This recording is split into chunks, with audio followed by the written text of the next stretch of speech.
Guys, in my opinion, the great strength of the movie is to tell such a powerful story without using a lot of dialogue. How did you work on your emotions, and mostly how did you work together on sharing these feelings? I feel that,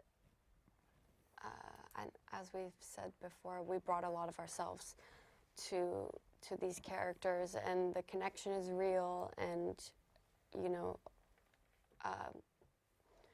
I think the kind of friendship that Hopper and I have off screen is that, you know, we automatically bonded and like understood each other without, you know, meeting each other even. yeah, I think you know, you can always get a read on people by looking at their eyes. And like you can tell a lot about a person based on that. And channeling Jane's character made me tune in more into like how I read a room, how I read body language, how I read a person's eyes and facial expressions. And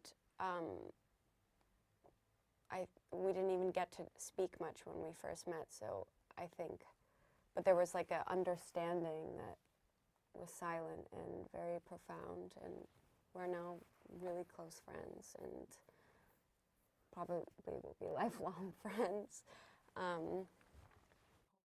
Hopper, I think that the most interesting thing the movie shows about your character is this beautiful contrast between the outside world, this very tough neighborhood he lives in, and Frankie's inner world, which is so full of hope and selflessness and a longing to give and receive love, despite the hardships he experiences every day.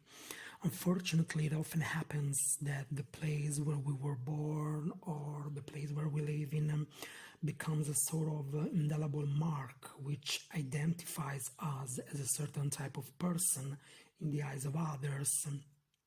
But Science of Love teaches us that this is not the case. Why do you think we let this happen?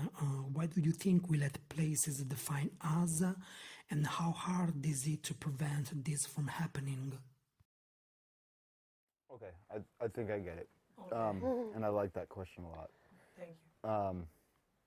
And I think it goes hand in hand with me as a person and as the character.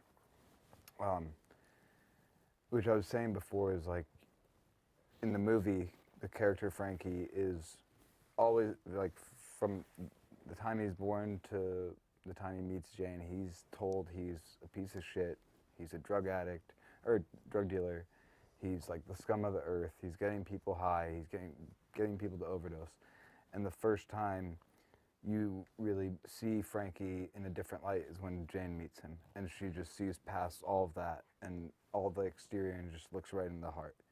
And I think that's such a beautiful part of the movie as well, because she's deaf and she speaks with her hands, but like her eyes too, like she was saying, you know, her eyes tell so much truth, and I think she shows so much compassion for Frankie.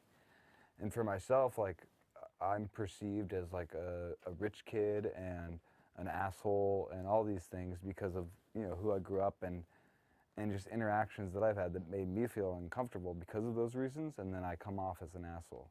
But I'm not, I mean, unless I really want to be, you know? And I think, like, why do we listen to these things from other people is we're all self-conscious people. You know, we all are insecure in some way or another, some more than others, but, you know, these things don't just hurt your feelings. Like, you take them to heart and you're like, whoa, if multiple people have said this thing, like, am I a piece of shit? It's like, throughout life, you're always going to be tasked with telling yourself, no, you're not that, no, you're not that. And I think the movie, again, is like, it shows these people and they're getting better. And everybody's actually getting better throughout the movie.